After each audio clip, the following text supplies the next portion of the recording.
Pickaxe. Hello and welcome back to the Review of Death, your fortnightly home for Doctor Who news and reviews. I should probably say that this is a Doctor Who podcast at the start, but I've said it now and... You just did, it's fine. I did, so yeah, this is a Doctor Who podcast. If you don't like Doctor Who, why are you listening to this? Bit of a two-parter. Yes. This one, so for the main bulk of the episode, you're going to be seeing a really, really cool chat that we had with Matthew Jacobs, who was the writer and co-producer of the 1996 TV movie, and also co-director with Vanessa Yuille, who we were also speaking to, for Doctor Who Am I, which is a really fantastic, genuinely brilliant, It was a very good documentary. Documentary about American fan culture and a bit about Matthew and his relationship with Doctor Who fandom and a bit about his own past and stuff. It's really, really good, really affectionate, really well put together.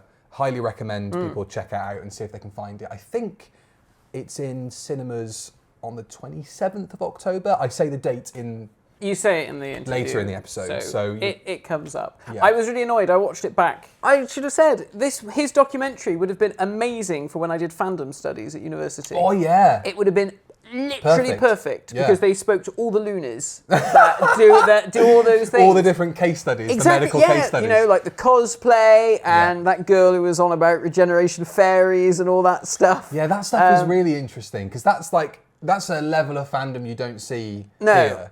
You know, it's that kind of reinterpretation of things. It's not canon. What are you doing? Get that off. Yeah.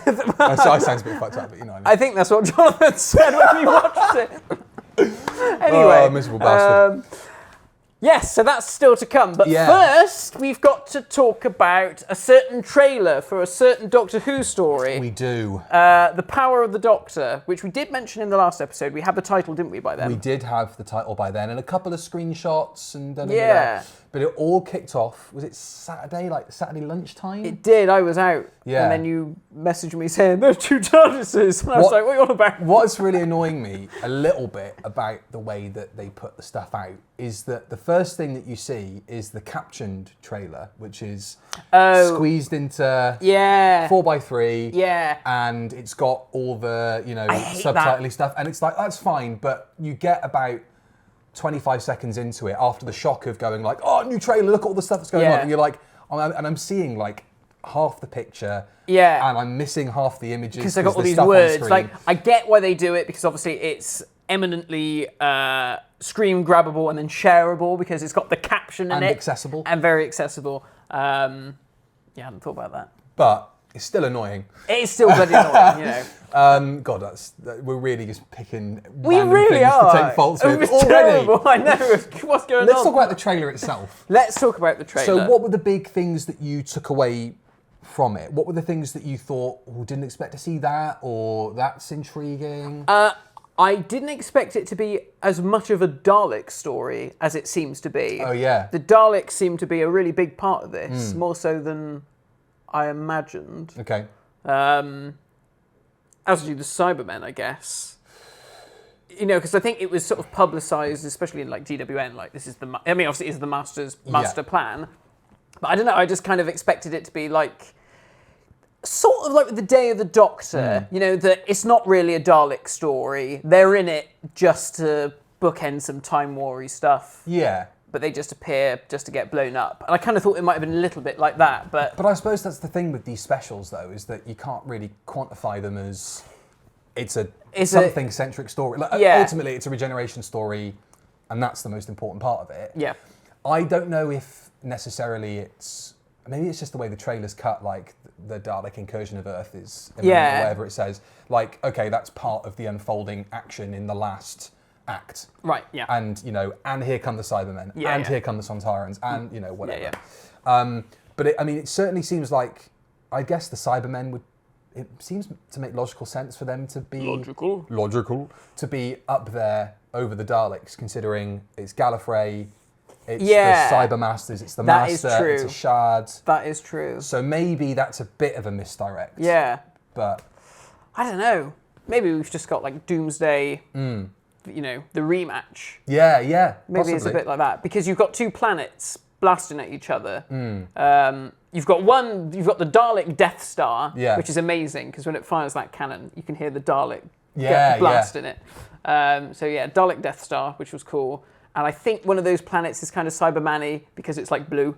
Yes. It's got blue lights on it, and Is that apparently means Cybermen these days. Everybody's saying is Gallifrey, but it's like a cyber-converted Gallifrey. Oh, is that what they're saying? I think so. Saw it and went, oh, is that Mondas? Because it looks kind of Earth-like, and I thought, oh, twin planet. Yeah, it's the same quarry from the Series 12 finale, though.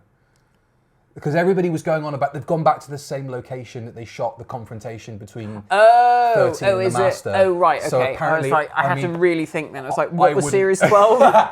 I wouldn't have identified it. No. I mean, that is cool, but I don't think we can necessarily read into that too much because when it comes to Doctor Who, a quarry is a quarry. Yeah, it's a quarry's a quarry. That's like going, they're filming in the same Dorset quarry for Survival this year. They must be going back to Seganax or whatever the planet is. I think it was that and the fact that the kind of architecture is a bit spiry and looks a bit kind of Gallifreyan capital-y. Maybe it is. Maybe the Masters turned Gallifrey into the new Mondas. Yeah, exactly.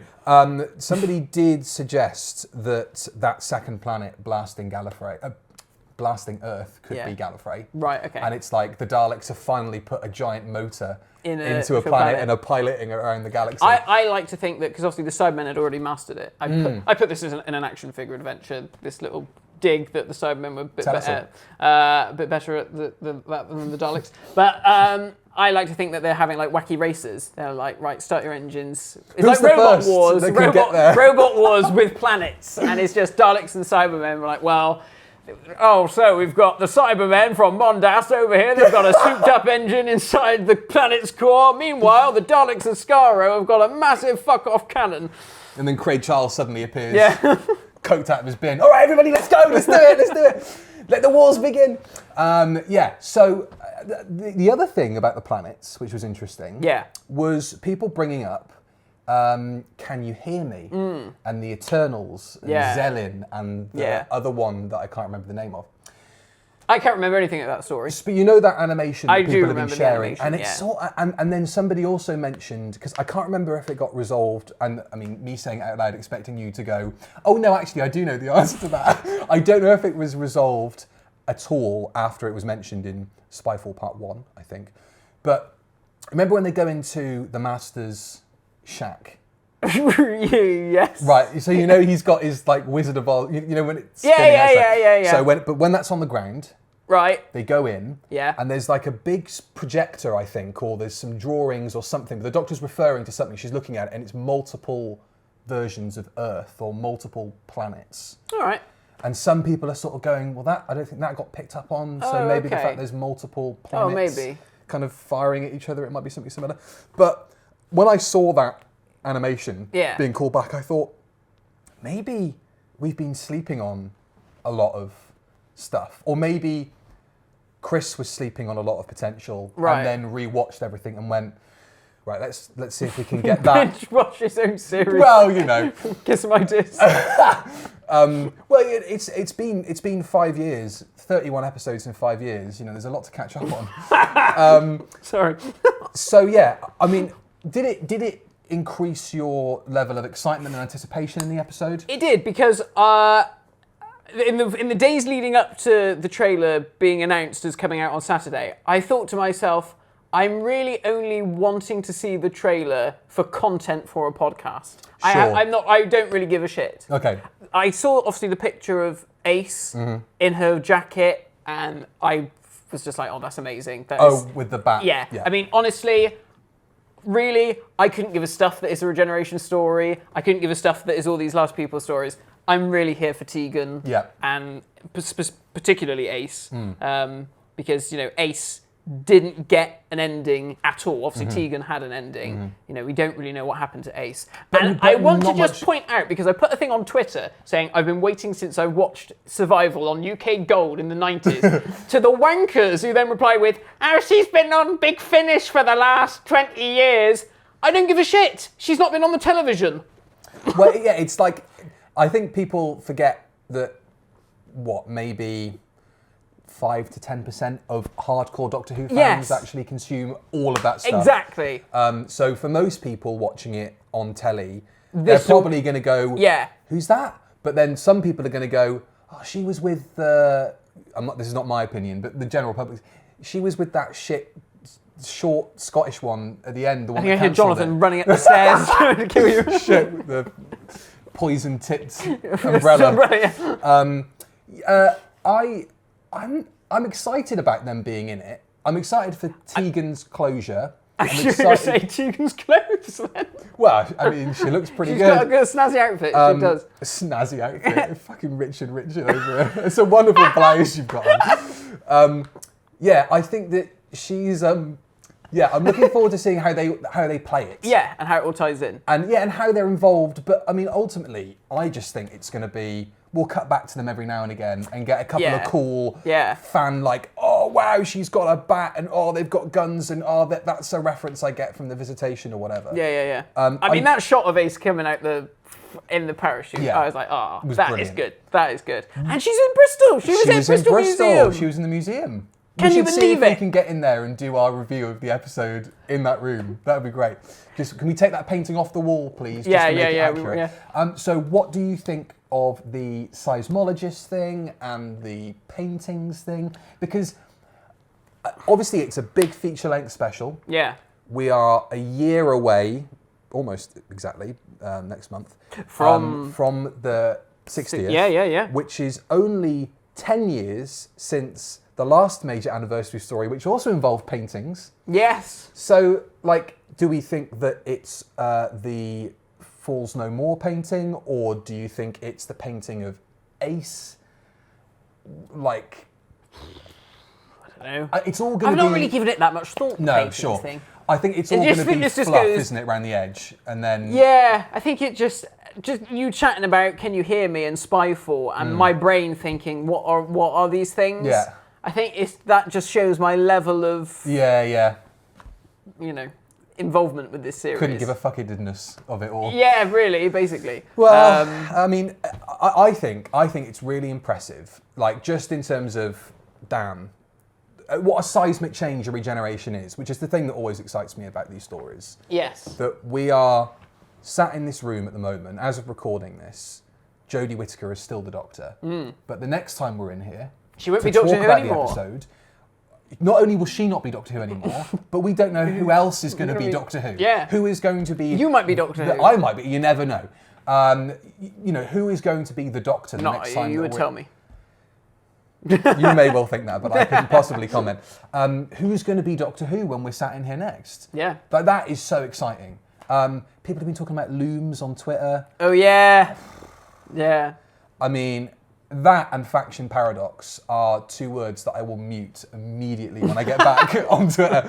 I can't stick that stuff. Okay, fine. The looms might be interesting to 0.0002% of hardcore Doctor Who fans.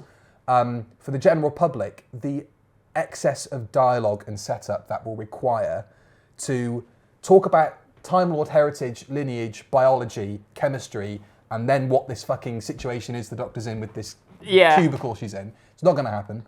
Although he has got 90 minutes to play with, and he could do anything. I mean, this is a man who did an episode that was 45 minutes worth of exposition, so I wouldn't put it past him to have the Master to come along and be like, "Oh, Doctor, I've put you in a loom. And then Remember looms? Oh God! Let me tell you about looms." What do we think about the space train? Is that just an excuse to keep? Because Dan doesn't seem to be part of any of the main action. No. It's the Doctor and Yaz. Who seem to be in the main story. Yeah, I mean, there's that, which I think is going to be a good set piece. Maybe it's going to be like a Bond film. It will start off with like a nice set piece on a train. Like how Flux started. Just like how Flux started. Because that was really successful. That really set that series up really well. And that looks great, and I think that looks fun. What I don't see anybody talking about is what the hell is that weird, like... spindly thing. Yeah, that sort of, I don't know, jellyfish, starfish. Is that time? Because...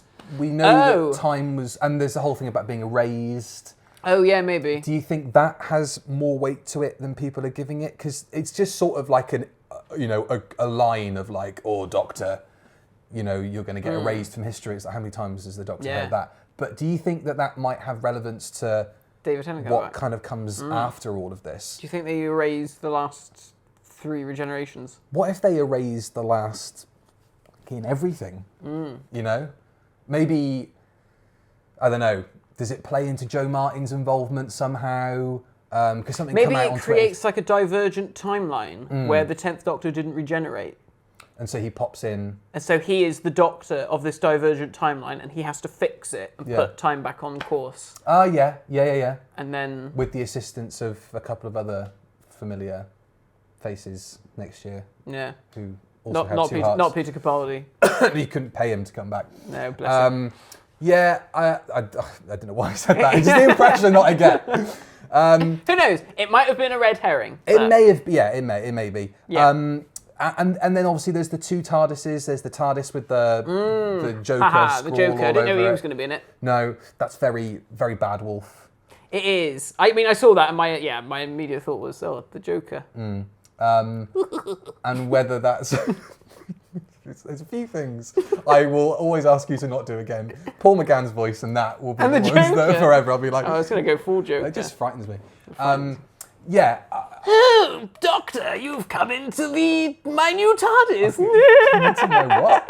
TARDIS. Oh, at least said TARDIS. What did you think I said? I don't know. You're the Joker. You could be up to anything. I could. You never know. Anyway, carry on, Billy. I'll do the entire thing as Paul McCartney if you want me to. Just No, as right, sweet fine. revenge. I'm not going to do that. A don't worry. new podcast. I won't. The inflict that. Joker and Paul McCartney. That would be the original odd couple. Yeah. One's a homicidal maniac. And the other is the Joker. I'm really excited for it. I think that it's going to, cause Twitter to have a couple of meltdowns probably along the way, as most Doctor Who does. Yeah. But I'm looking forward to it. Yeah. And the trailer has done enough to kind of. This was the thing. I watched it and I thought that looks really good. I'm looking forward to this, and then I was immediately told Legend of the Sea Devils trailer was really good as well. That was shit, and I was like, yeah, that is true. I know what you mean, but I kind of feel like there's more scope in this, that it's immediately I feel like this was the episode that they had all the time and money spent on, and then they were told, oh, actually, do you want to do another one? Do you want to sneak one in between? Yeah. I think, I mean, that's sort of been the line that everybody's towed in relation to the origins of that episode. It's going to be really funny in 15 years' time when the news comes, the story comes out and it turns out that's totally not true and it was always planned or whatever, because, we'll see. I think it was a complete cock-up. Final predictions. Final predictions. I don't know. How's she going to cop it? How is she going to cop it? In that chamber, Yaz shoots her. No, I don't Dalek, think. I don't think. I Cyberman, think we're sacrifice. I think we're supposed to think that she's going to cop it in that chamber, but I don't think she will. She does a good Yaz at the end. Yeah, that was quite. That was quite. I think it's because we've not heard her in that state before. Yeah, we've never really heard her sort of terrified. No. But it was a great really delivery. do hear the Doctor terrified. Not generally speaking. No. If that, I mean, I'm guessing her lips also said Yaz in that scene as well. But even if that line isn't from that bit, you know what I mean? I mean, it sounds Muffled. Yes! Yeah, I know what you mean. It sounds like she's in a glass. Yeah, cabinet. Yeah. Fine. Yeah. I'm still of the You fucking hell. dribbling all over the place. Hey, we came out at the top of the thing. I am still of the mindset that I think Yaz is involved in her death, brought on by the Master's influence.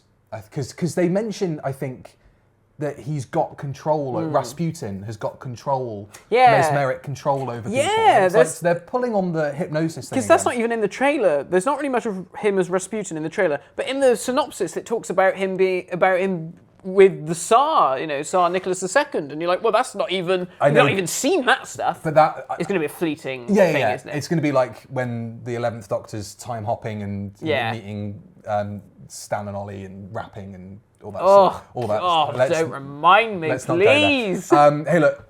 Enjoy the rest of the video anyway. Enjoy Power of the Doctor, more importantly. Have fun. Don't hurt each other on the internet. It's not worth it. It's just a TV show at the end of the day. Farewell, Jodie Whittaker. Farewell to all those props that have been sold off for children in need. Have you not seen all these props going for children in need?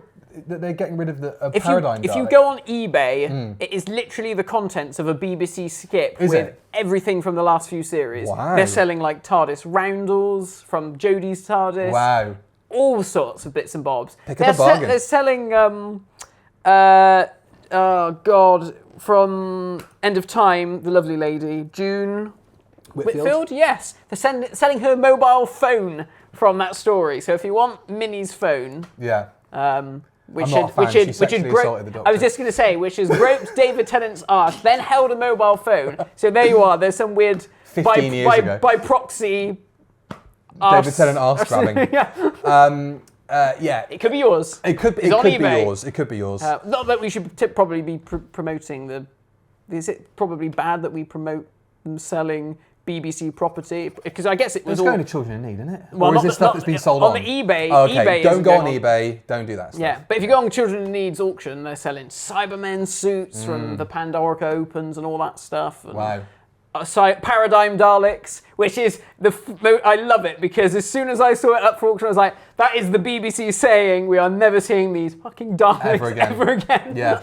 Did you see the state that one was in? It was like basically a Dalek spine and a bit of a skirt. Yeah. Oh, Bless. It's a real state.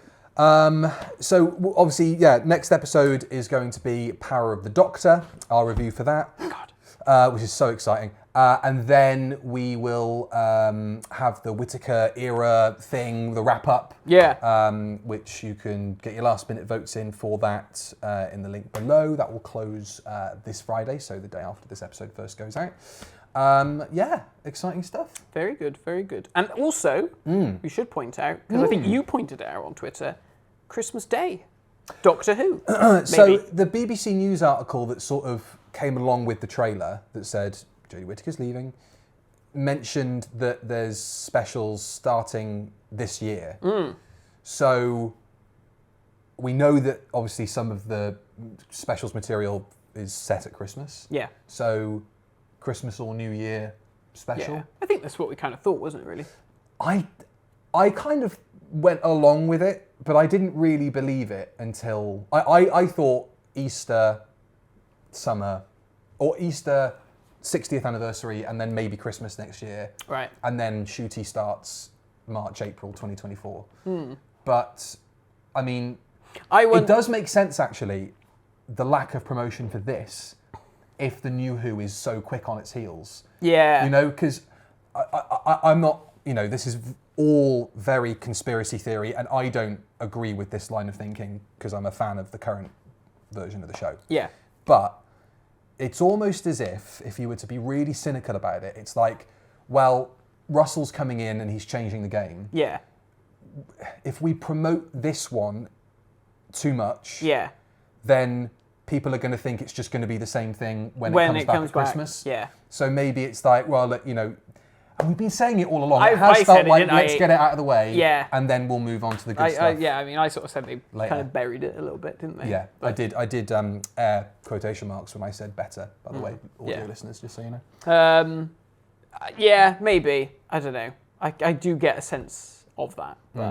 But I mean, that kind of speaks to the lack of promotion generally. Yeah, it's not like it's been any different to the trailer when it came out for Eve of the Daleks or whatever. No. Yeah, I mean, like, if you compare this to, like, Flux, which had this massive campaign. But the trailer still the release date was only announced 12 days before that series started.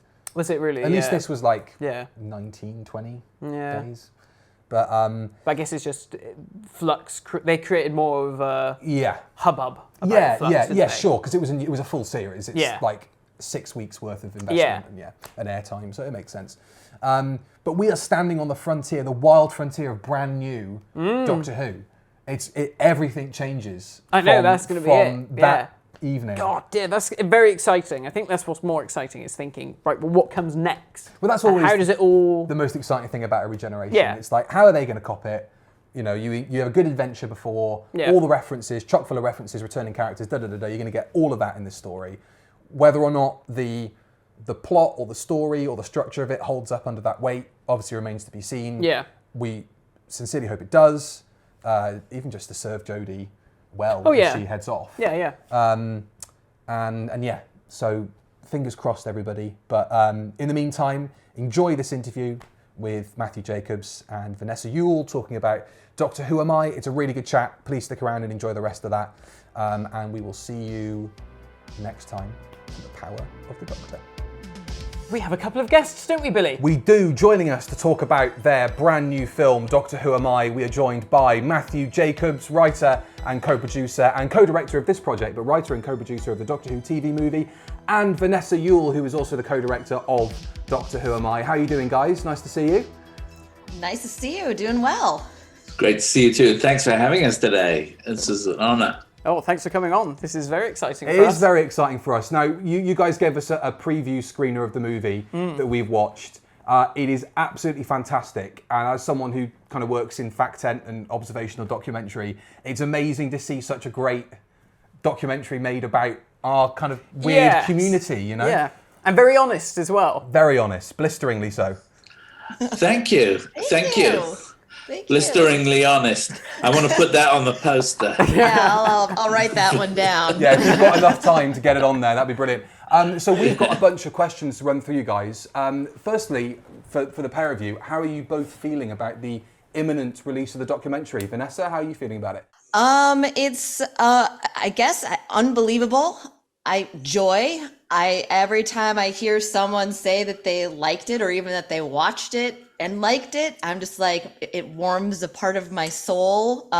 So much work and energy and parts of so much of ourselves are in the movie. Seeing Matt give it his all, that it's unbelievable. It's been quite a journey, I think, for both of us, that it's unreal at this point. Hasn't sunk in totally yet. Nice. And what about you, Matthew? Well, I think it's tremendously exciting. I mean, one of the things that's most exciting about it is that, you know, this is Vanessa's first feature film, and I'm what Americans call a veteran. And and the fact that we've been making, it's the end of a long journey, so we're very happy. Each day I find a new thing to celebrate in terms of getting to the end of this journey. We've got the American premieres start next week at Newport Beach Film Festival and then Portland Film Festival, and that's fantastic because a lot of those people that you saw in the documentary, they're going to be able to come along and see them, you know, see themselves properly, but not just up in a convention setting. They'll see themselves, you know, in a big cinema, in a cinematic setting. And we're so excited about the UK release. I think Kaleidoscope are doing a fantastic job in terms of saying, let's do these special nights at View Cinemas where fans can come. So it's only on for like one night or two nights in the cinemas, but it's still a cinematic release. But what we're hoping is that we'll create enough of a buzz that some other cinemas will just call up and say, can we run it for a week or something like that? Which would be great. Yeah, but just the fact that there is a theatrical release of this documentary, neither of us thought that would really ever happened. So we're just over the moon. It's exciting, very exciting. That's fantastic, because I actually went online to see, is it showing anywhere near me? And we live in Bristol, we're in the southwest of England. Cardiff is only a stone's throw away. And I found that there was a screening on the same day in Bristol and in Cardiff. So if anybody does want to go and see the movie, I'm sure within a fair radius, you'll be able to get down to a cinema and find it and be able to watch it, which is really exciting. Yeah, at the moment it's about 14 cinemas in all. I think maybe 12 or 13 on the 27th, and then the other cinemas are showing it on odd days after. I mean, cinemas can call and say, you know, can get in touch with Kaleidoscope if there's a demand, and they don't charge that much in terms of viewing. I think it's eminently doable if people want to watch it, because as you could see watching it, it's very much a film about community, and when you watch it with an audience, you're going to be surprised because there's big laughs. I mean, sort of really big laughs, and then it gets quite intense, as you saw. How long was the process of making this film? Because we were trying to work out, looking at the convention, like, well, what sort of year did this all start? I mean, we think it was probably before COVID. Oh, Yes. definitely. Yeah. Yeah. Yes.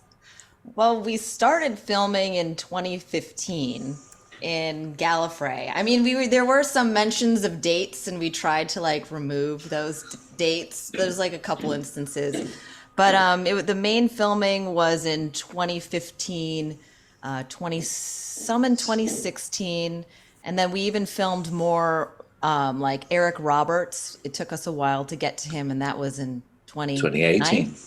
18. 2018 or 19. I don't know. The years are a blur. Yeah, it's a blur. Maybe it was 19. No, 18. It was 18. I mean, it was funny for You us. know, Oh, go on, Matthew. Sorry.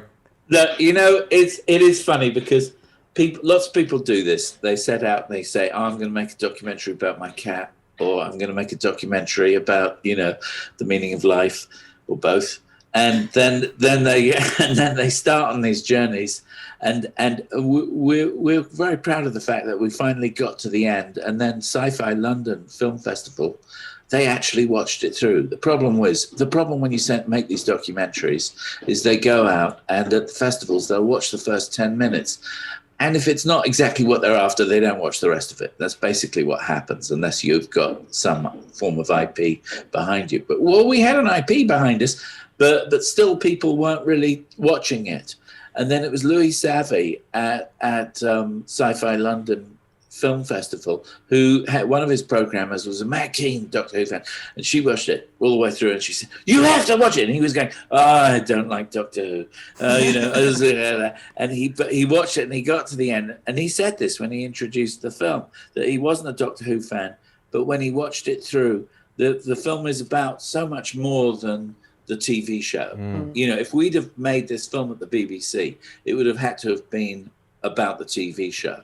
It would have had to have been a thing of promotion, whereas we've actually ended up making a film that's something else. So once people started watching it through and getting to the end of it, which they're meant to do when you pay your entry fee to go to these festivals, they started saying yes. Then Melbourne said yes.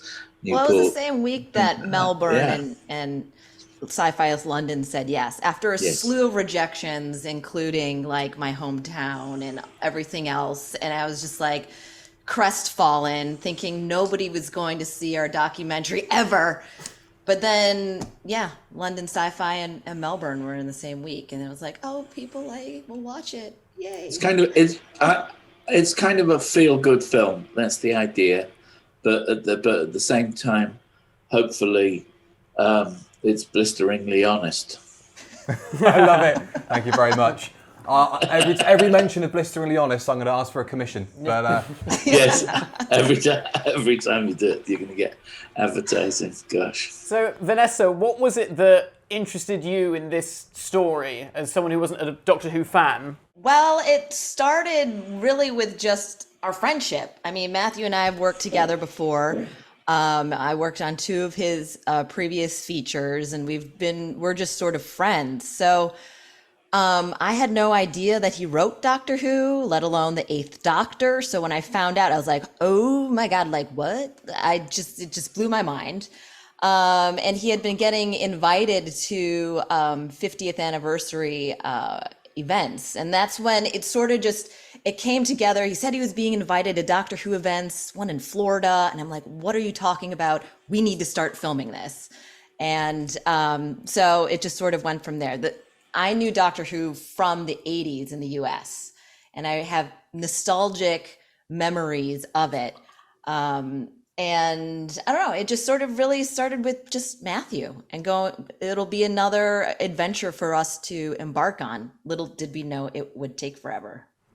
I love that. We thought we'd be done in a couple of days because I got invited initially to an insane convention that kind of got cancelled. And the guy who ran the convention ran off with the money.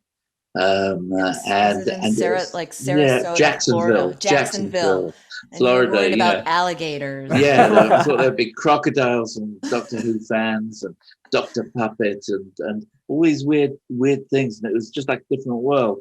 Anyway, when that collapsed, it all spread across the internet, and they said, and at that point, Sean Lyon, who runs Gallifrey 1, which is the biggest dedicated Doctor Who convention, certainly in America. He then got on the phone and said, you should come. We didn't even realize you were here, Matthew. Normally we don't fly writers. So we didn't realize you were here, but we will fly you down from San Francisco. So I said, well, by that time, Vanessa and I had thought we wanted to do this film. And so I said, well, yes, but if you can just basically give us permission to make this film, give rooms for the crew and things like that. And then they put us in touch with Daphne Ashbrook. Daphne have you met and spoken to Daphne yet? No, we haven't. Oh, she's wonderful. She's fantastic. She's she plays Dr. Grace Holloway in the TV movie, and she got us in touch with all the Uber fans and became our sort of guide, if you like. And so a lot of the fans that you see there are because of been introduced to us by Daphne. And then we did that thing at Gallifrey, and then we went and filmed in fans' homes from there. And then in the fall, we went to Long Island, New York, to the LI Who Fest convention. And that was a big convention. And we filmed there. And then I did some pickups the following year back there just to get some shots that we hadn't got. And we carried on filming. Yeah, it just took a while. Especially, neither of us had edited a I have never edited a feature before. And so it just took a while to just wrap your head around having all of this footage and what is the story. Yeah. And we were sort of had some rough cuts together, but Matthew was very adamant that I had to put my own spin on the film. I had to put my touch on it. And he gave me a lot of trust in doing that. I ended up quitting my job to take several months off to work on the film. So we finally, after several months, kind of got it to its rough shape, and we were able to say, oh, this works.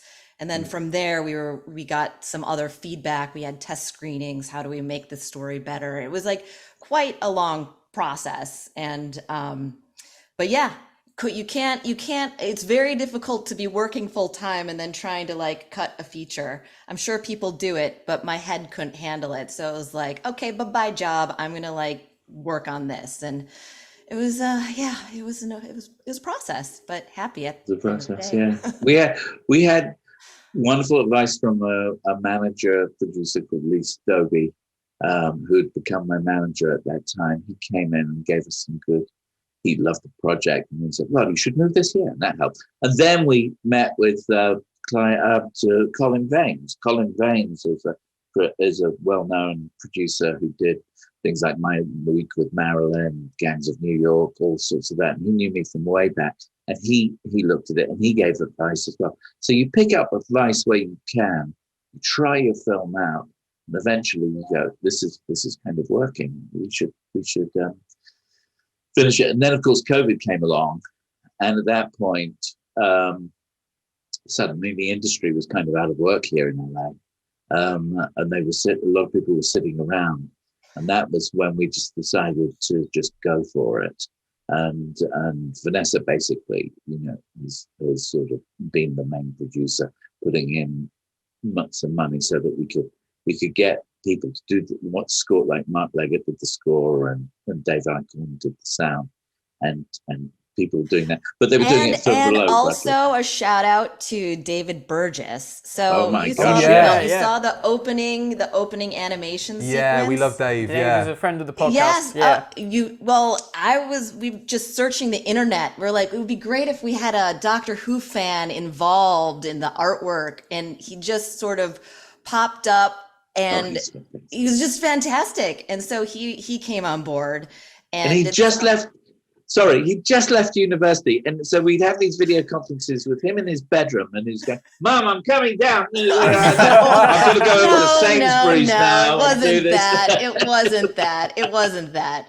It was a bit. It was funny, though. Exceptionally talented, gave it his all. And that opening sequence, because we were just wondering how the hell are we going to pull this off? Yeah. And he came guns blazing or whatever. He gave it his all. And I'm so excited he gets to see that on the big screen.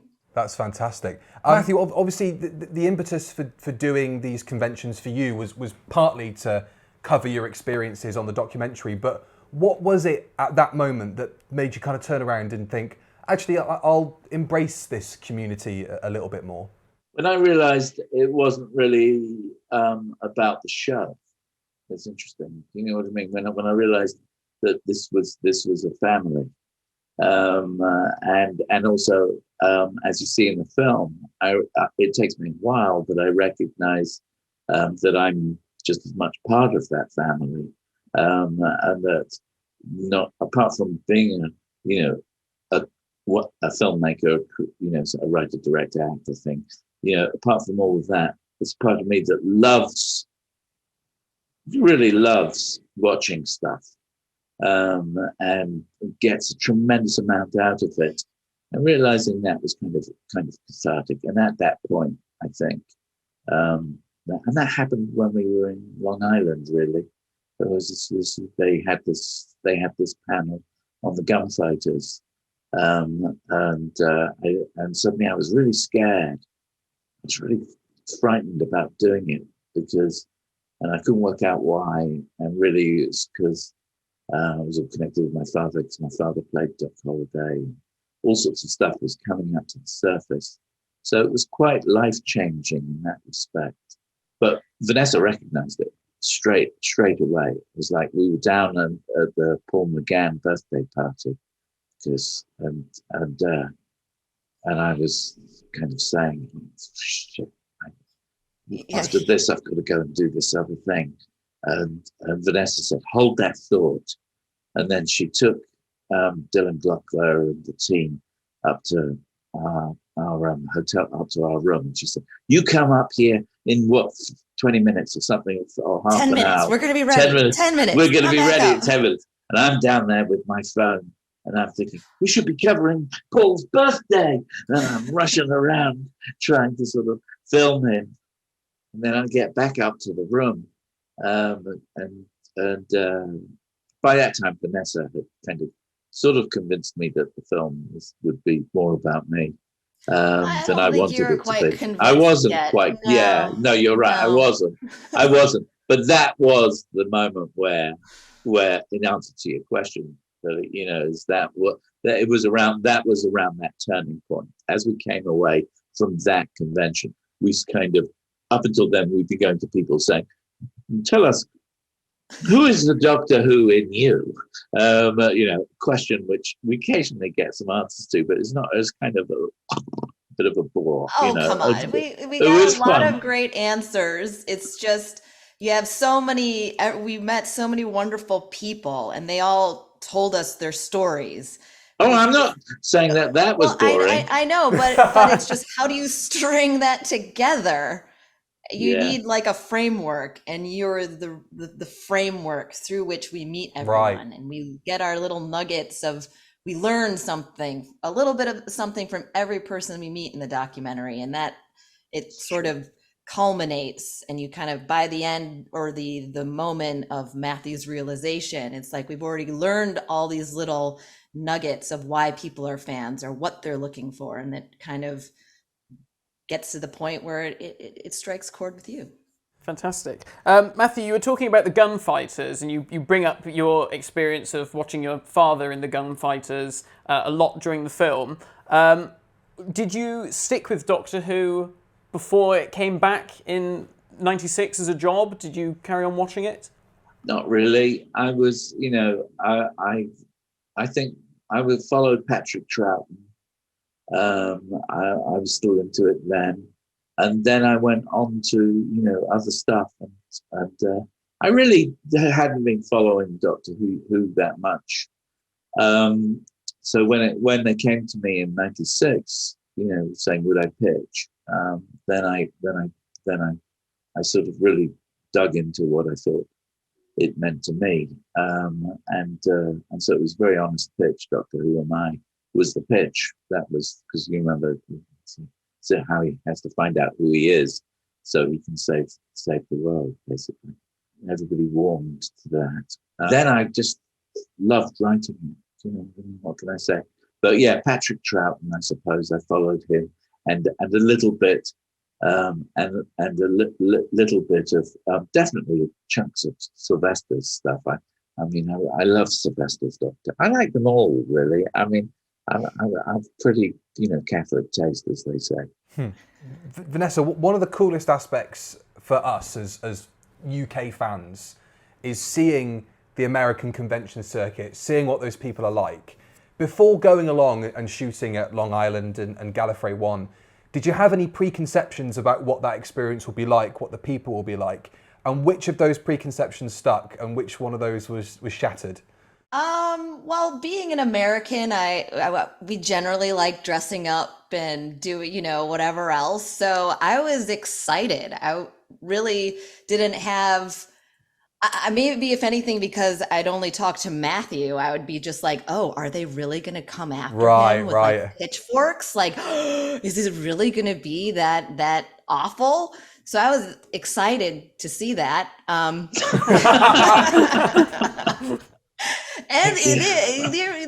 there was some stabbing, but for the most part, everyone was lovely and wonderful. I love the cosplay and everything else. I'm not exactly a stranger to fandom or, nerdy, fun, amazing things. So I was just thrilled. I was excited. I was ready for anything. And if Matthew is gonna, be cornered, I would be there behind the camera. So it was fun. Fantastic. So going back to the film, the TV movie, because I'm sure a lot of people listening are going to want to hear a little bit about the TV movie. Sure. How did that come about, Matthew? How did you get involved in that project? I'd been working for all of the people who were trying to make that project. So I'd been working indirectly for Amblin by doing Young Indiana Jones. I knew Trevor Walton, and I'd obviously done quite a bit of stuff for the BBC by then, and I was used to handling franchise things with Lassie and Emperor's New Groove and sort of quite heavy stuff that I was already writing by then. So it was a very simple thing.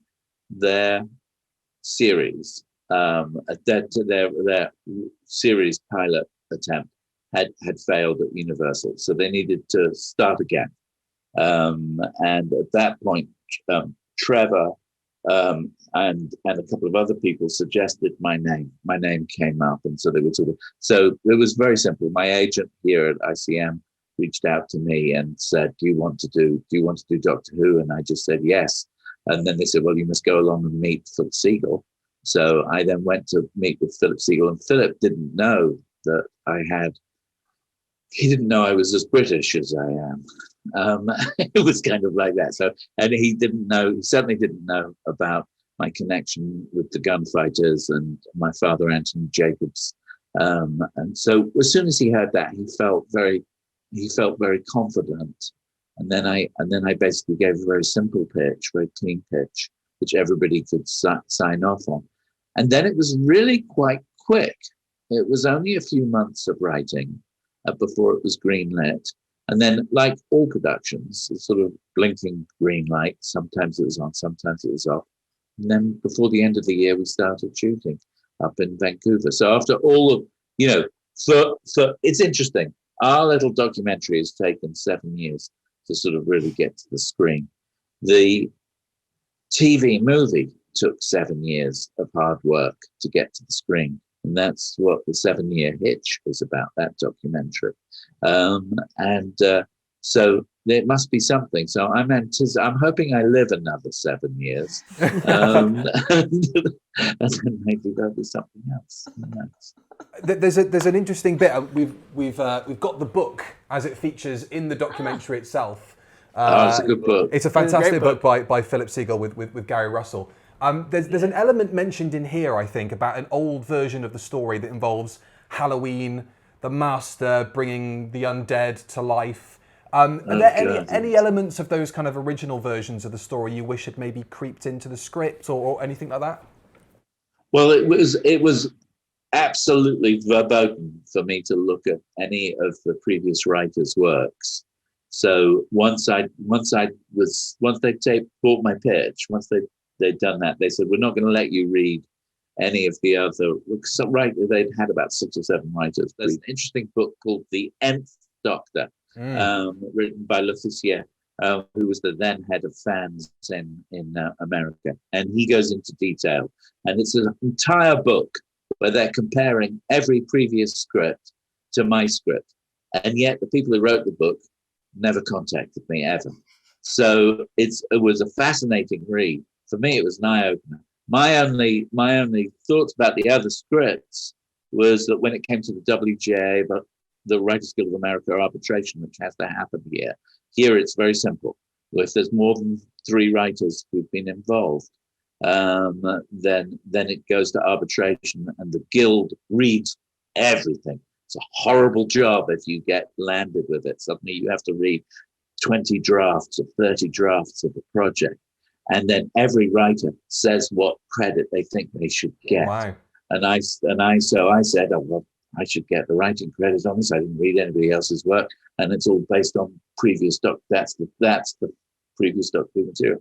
And the Writers Guild agreed that none of the other writers' stuff that was original to them remained. But obviously there's a filtration that happens because Philip Siegel had supervised all those different drafts.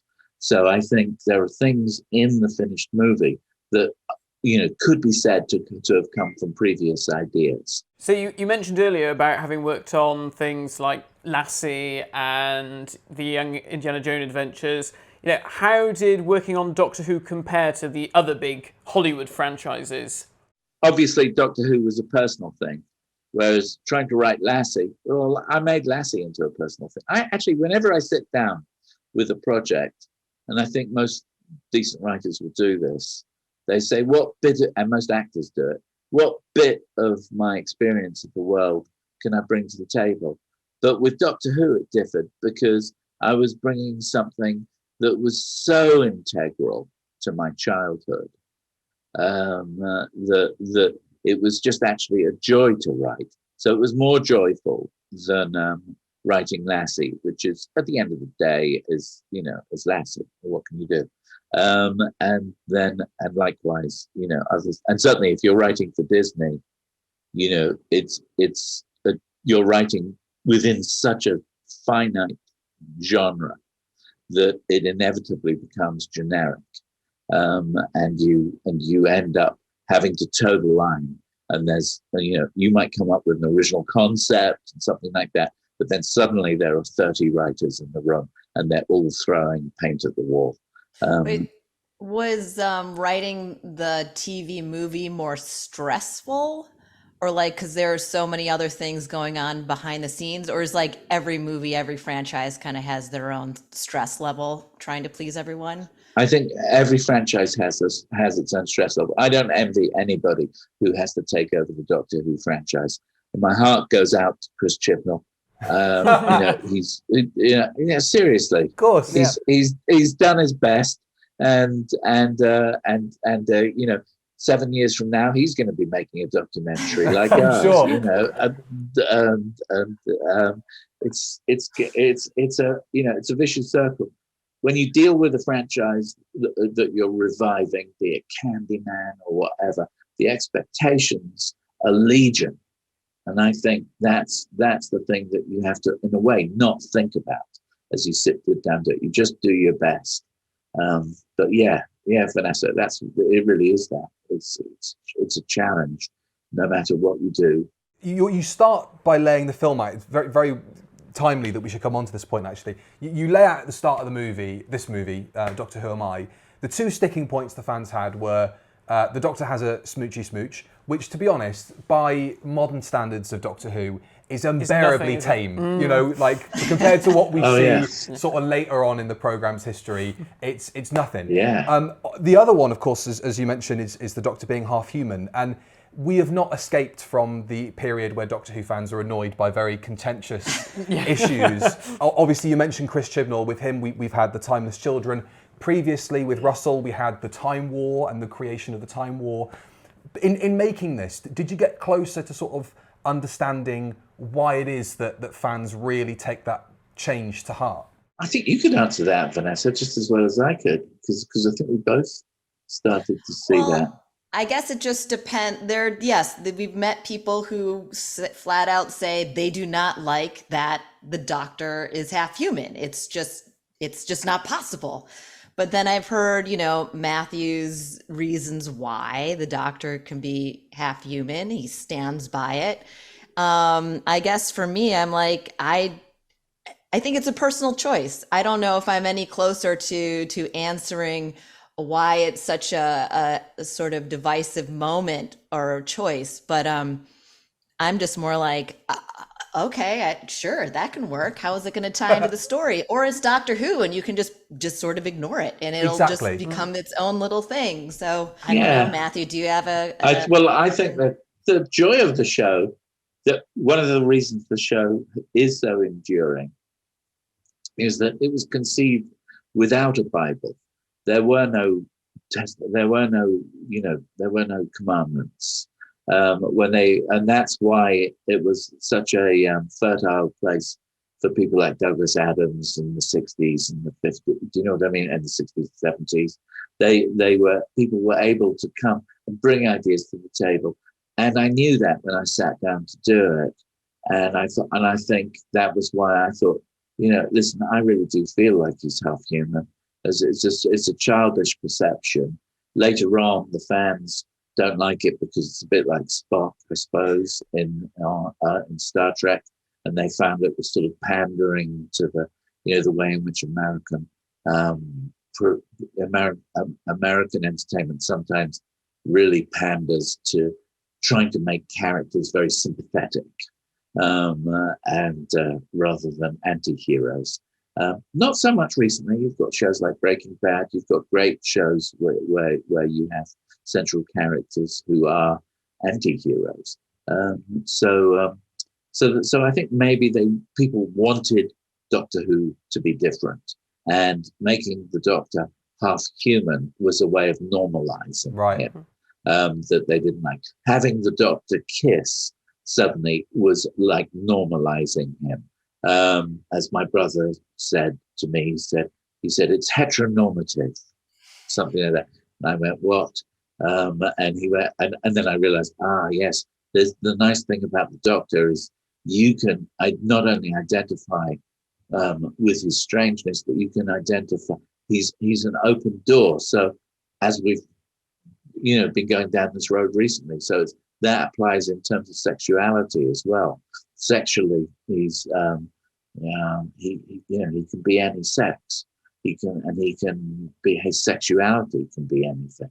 And I think that freedom should be celebrated rather than creating a clan. With a clan of, it only needs to be a male Doctor. Can't be a female Doctor. Right. Can't be gay. Can't be this. You know what I mean? But it's just a reflection of society at the end of the day, isn't it? There was a sequence in the documentary where you visit a couple of fans, and one of them is quite confrontational about the half-human and the snogging thing.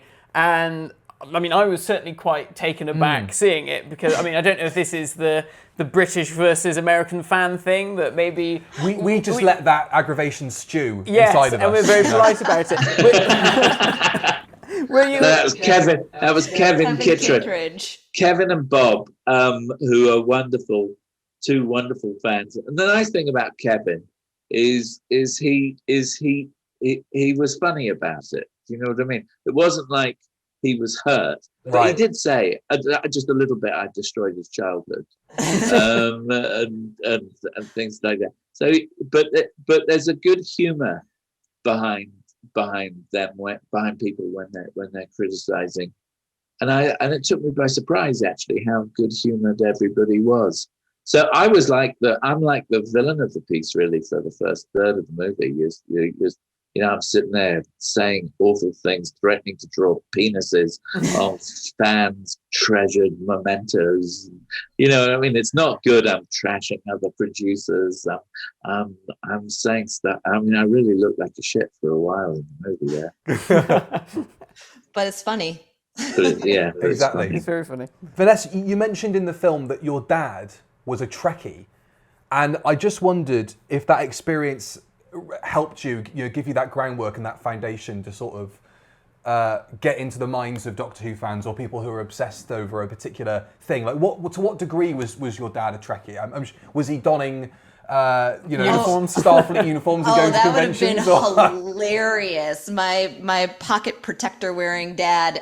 No, he never dressed up in any of that, but he did introduce me to Doctor Who in the 80s. So that's why I knew of the show. I mean, it had come back, but I didn't watch it in 2005.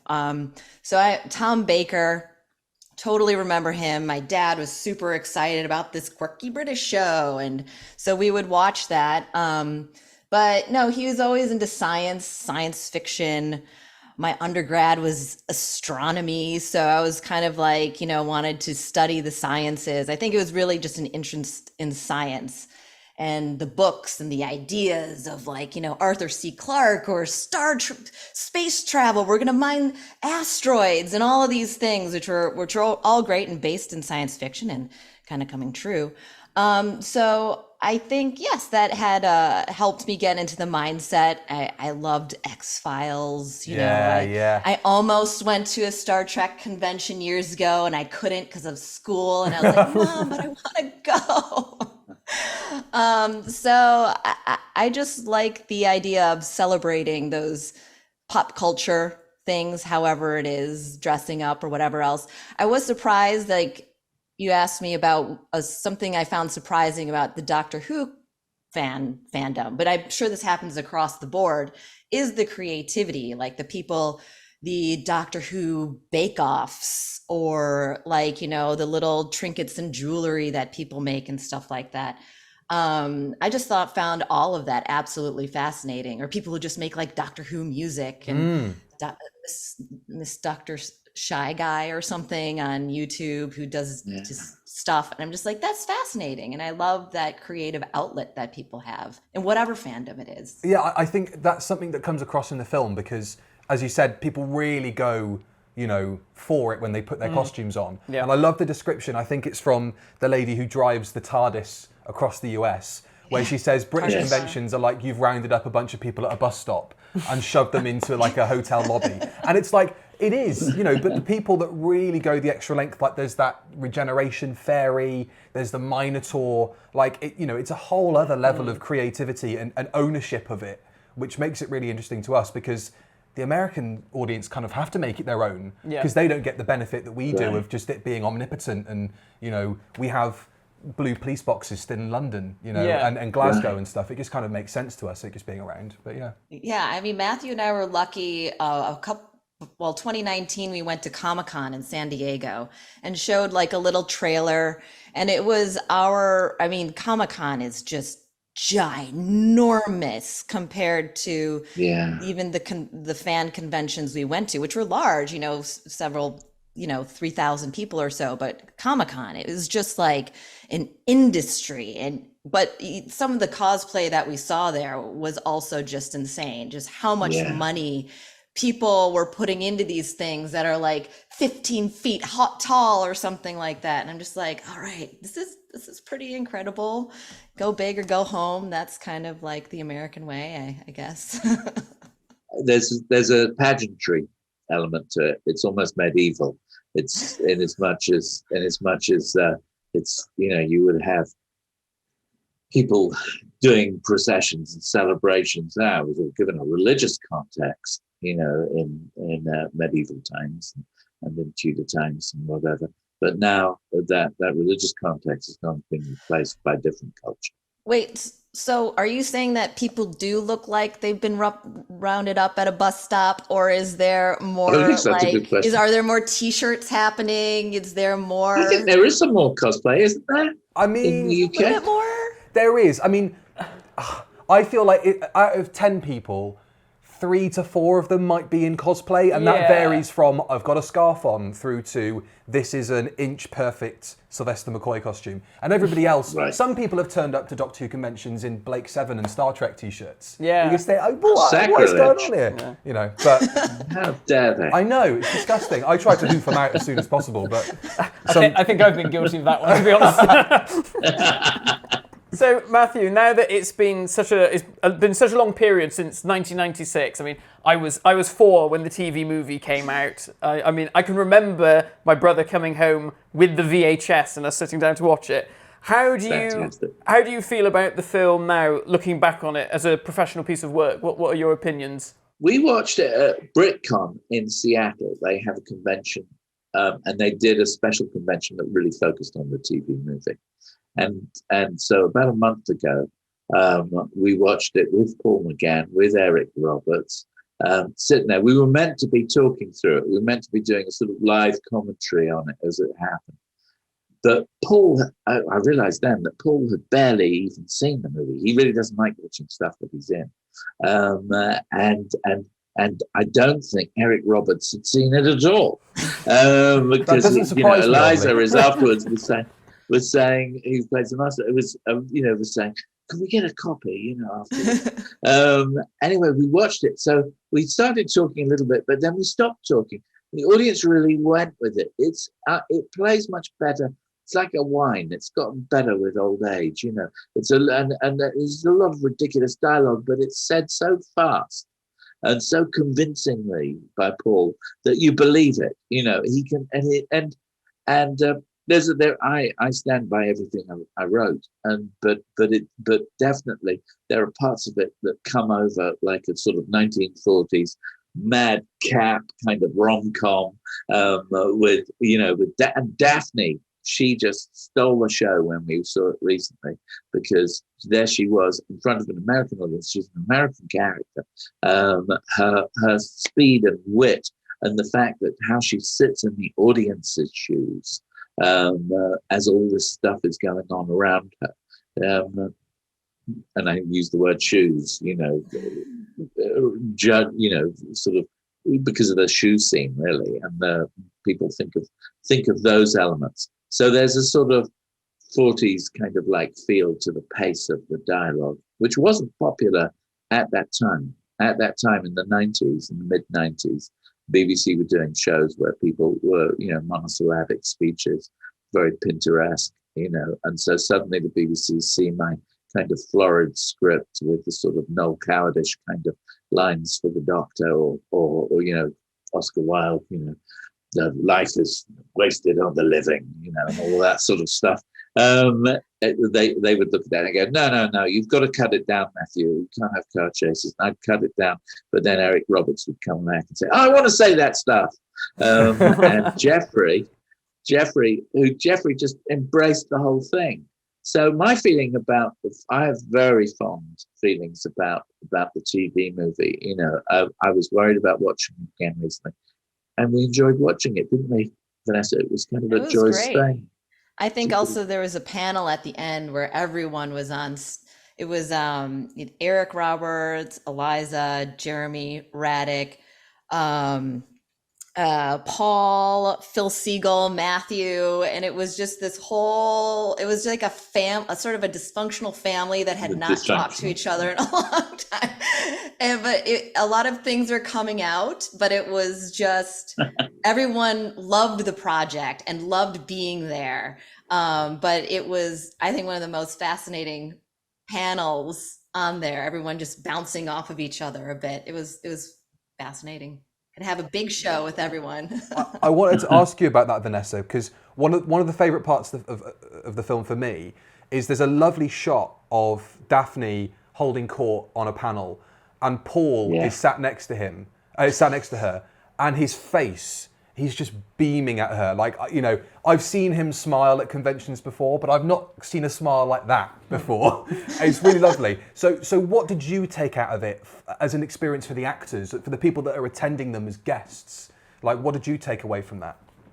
Oh, you mean just sort of like the interaction between the guests and the stars? Yeah, and kind of like, because obviously it's made out, they're a big family and all that kind of stuff, but there is an admission that I get to sit here, somebody pays $15 and tells me how brilliant I am, and then goes away. And that's a very honest way of putting it. I'm not sure that it's been put across that honestly before, which is great, because fundamentally, that is what it is.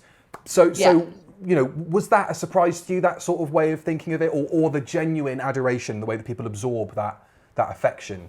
I think it's a little bit of both, because it is a strange interaction of paying for a picture, but I signed my first like poster at BritCon, so it's the first time I was experiencing it versus watching it. And it's sort of this process that both sides kind of understand. So it's sort of like, this is how it goes, but the actual joy that people get from meeting, you know, Matthew or Eric Roberts or whoever else, I mean, that's very, very genuine, and they're very happy and thrilled to have that FaceTime. So, I mean, I guess if that's just kind of how the convention industry works, I guess it's also a way to keep order, I suppose. It's fascinating, sort of weird, but I think the feeling, it's really nice to see how happy people are when they get to meet their heroes. Love it. Superb. Central to the film is the emotional journey that you go on, Matthew, and that you look at the idea that all these big franchises can provide some sort of respite when you're going through difficult times. What respite did you sort of get from attending the cons, and, you know, what was that emotional journey like for you? Well, I think I say it in the film. It was finding a family, really, that I didn't realize was there. I think that's really it. You know, it's like, you don't expect sometimes to find a family. You can find a family in the weirdest of places sometimes. So for me, I think that was the biggest kind of revelation, was that this was a family that were accepting. I mean, here's the thing, is when you're with a family, and if the family's any good, then the family will put up with your shit, and will accept you for who you are, and love you and be proud of you. And when you feel dislocated from your country, your original country and your original home, which obviously I do from time to time, feel dislocated from it, to suddenly find that home in the middle of, you know, Gallifrey convention, or Long Island, or, you know, LA or Seattle or wherever the convention stuff, to find that family of traveling fans, as it were, 3,000 traveling fans that go around for these fan dedications. It was very touching. It was very, do you know what I mean? So for me, I think that was the surprising revelation, if that answers your question. Yeah. And then fabulous. this is also something that's built, though, because we've been working on it so long, over 7 years, that it's like we've been seeing the same people as we've been making and as we've been finishing the project. You know, they've been following us. So it's sort of like the family was there, and we didn't know about it in the beginning, but even just in the process of making this film, that family has gotten either tighter and also bigger. And exactly. And our first graphic designer who did the festival poster that you see here, that's the obviously just, it's the basis of the poster that Caden Douglas designed this poster, and he came up with this tagline, you know, a family that's bigger on the inside. And I thought, yeah, this is brilliant. You know, he totally got it from watching the movie. Fabulous. We've got a couple of rapid fire questions that have been submitted by our viewers and listeners. We're going to put them to you both, Matthew and Vanessa. Firstly, Matthew, Rassilon's Empire asks, do you ever see yourself working on another Doctor Who project? I do.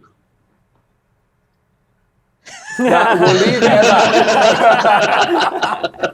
that. Very good, very good. should the opportunity Rapid fire. should the opportunity arise, I'm ready and willing. Super. As they Fantastic. say. And why not? And why not? They won't have me, I know, because they'll say, "Oh, he's old news." But you never know. You never know. Well, fingers crossed. Yeah. We'd love to see it. Absolutely. Laurie Talbot he says, Matthew, what would you have done if the series had been commissioned after the movie? Were there any stories that you sort of had in mind that you would like to have told, or any monsters that you would have liked to have used?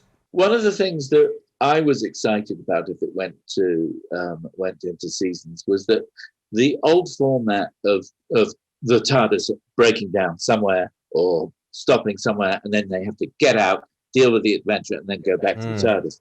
And the TARDIS just has one door. There's no back door. The TARDIS that we designed for the TV movie had dimensions within it, and you can see that hinted at certainly when you go into the cloister room. Yeah. The Universal goes, but they can see it is truly a multi-dimensional place. So I was looking forward to having adventures that happen within the TARDIS, as it were, where dimensions could be explored in a slightly different, more philosophical way. That was the thing I was hoping for. And certainly there'd be new monsters. That would have been the thing. And certainly the heritage of the Doctor would have been just as flexible as I think it eventually became. The fact that, and we would have carried on with him as a romantic character. Wouldn't have seen him. It wouldn't have become a sex show, but it would have become something where he could fall in love, and people could fall in love with him. There is a tremendous romance in many ways between him and his fellow Doctor, Dr. Grace Holloway. They're both doctors at the end. She's one of the first companions who says she doesn't want to come along with him. She says, "No, I don't want to come. Why would I do that? Why don't you stay here?" That's what she says. So we were quite ahead of the curve on those fronts, and those fronts are still now. They're very much there in the show now, and I think so. I think that's a full answer to that question. It was a good answer, Matthew. It was a good answer. Vanessa, Arlo McMillan asks, and we touched on this a little bit earlier, but how long did the documentary take to get made? Oh, yes. Well, we started in February 2015, and hopefully Kaleidoscope has the finished film this week. Fantastic. So it took a very long time. A lot of effort on both of our parts. I did quit my job at one point to edit for several months, on and off throughout that whole time. And we're just a support network between Matt and me. We were both kind of holding each other's hands. I don't know if we were, but it was just like we were truly a team and finally getting it across the finish line. Fabulous. Fantastic. Matthew Gibson asks, Matthew, are you happy that you're more positively received by the American fan base now that enough time has passed from the 1996 TV movie? And what do you hope this documentary achieves? I'm very happy with the way in which the TV movie is being received. The Radio Times announced this morning that it's TV movie month. Mm-hmm. They're going to do a whole series of pieces on Paul's Doctor. And I think, isn't that super? That's that. I'm obviously plugging the documentary. They're going to do that too. So, but I'm hoping that this documentary, obviously will lead to the next job. It's the same as everybody. It's the same as every filmmaker. You're saying, well, now get a job. You get another job. Hopefully. Hopefully. Hopefully. I'm developing another TV show. This is supposed to be a calling card, and this calling card wasn't supposed to last that long. But we'll see. You never know. So, both of us are developing projects, and so you hope that those things will happen. And I do quite a bit of acting as well for Bernard Rose, and we've got a film called Travelling Light that actually premieres, I think, in a couple of days in Sheffield. So it gets its English premiere. And both Vanessa and I are in that playing funny characters. Great. Oh, that's great. Love it. Vanessa, this is the final question for you both.